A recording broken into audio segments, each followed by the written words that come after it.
What if the prettiest garden on your street wasn't just about beauty? What if every flower, every patch of soil, carried a warning no one noticed until it was almost too late? This is the story of Mrs. Henderson, my quiet elderly neighbor whose garden was the pride of our street. Her hydrangeas bloomed brighter than anyone's. Her roses climbed her white fence like they belonged in a fairy tale. But behind those blossoms was a message, a warning planted right beneath our noses. And the day I finally understood it, everything about our neighborhood changed. Mrs. Henderson lived 3 houses down, a widow in her late 70s, small in frame, always in a wide straw hat. She was polite but distant. You'd wave, she'd nod. But conversation rarely went beyond the weather or fertilizer. Her garden, though, was something else. People would slow down their cars just to admire it. Every inch was perfect, except for one strange detail. Every single flower was blue. Blue hydrangeas, blue delphiniums, blue morning glories. Even her birdbath had a blue tint.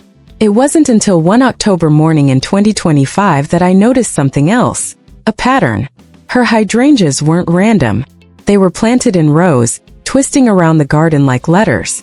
From above, it almost looked like writing. First, I thought I was imagining things.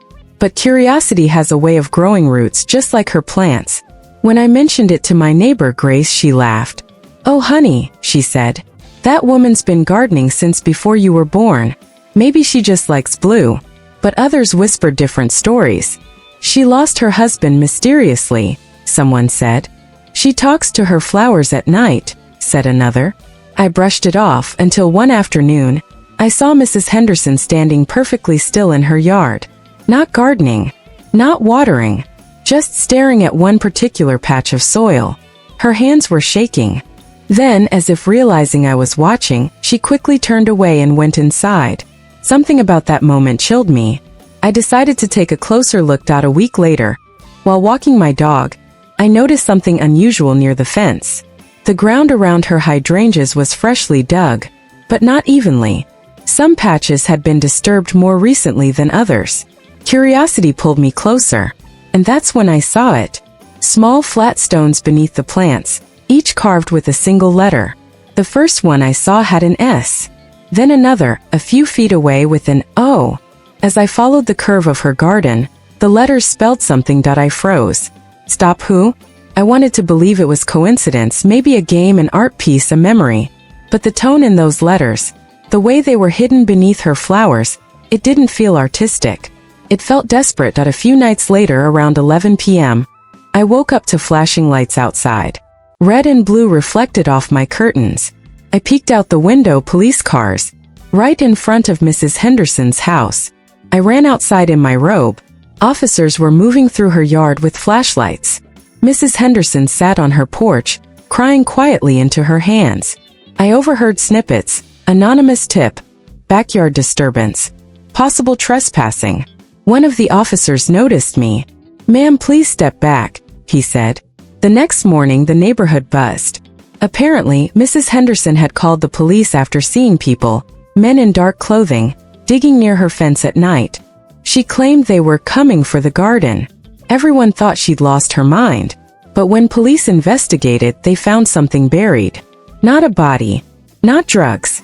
Turns out, developers had been trying to quietly move the neighborhood fence line, inch by inch, to claim her land for a new luxury build. Mrs. Henderson had noticed, and instead of fighting through lawyers she couldn't afford, she used the only tool she had left: her garden. Her message, "Stop them," wasn't madness. It was a warning to anyone who would listen. When the truth came out, everyone was stunned. The developers faced fines, and the fence project was shut down immediately. Mrs. Henderson's peculiar garden became a local story. She never bragged about it, though. When I visited her the next week, she smiled faintly and said, "Sometimes, dear, you have to plant your truth where people can't ignore it." Her hands were dirt-stained, her nails cracked, but her eyes? Fierce. The garden that once seemed mysterious now felt sacred. Every flower she planted wasn't just for beauty. It was an act of defiance. A quiet fight against greed. In a world where most of us scroll past injustice or stay silent when things feel too big to fight, Mrs. Henderson found her own way, one seed at a time. Her garden wasn't just flowers. It was courage in bloom, a living reminder that even the smallest voices can make the loudest noise when they refuse to be buried. So next time you see something strange, something that doesn't quite add up, don't ignore it, because sometimes a garden isn't just a garden. Sometimes it's a warning. If you enjoyed this story, don't forget to like, share, and subscribe for more true life mysteries, emotional stories, and real moments that remind us how extraordinary ordinary lives can be.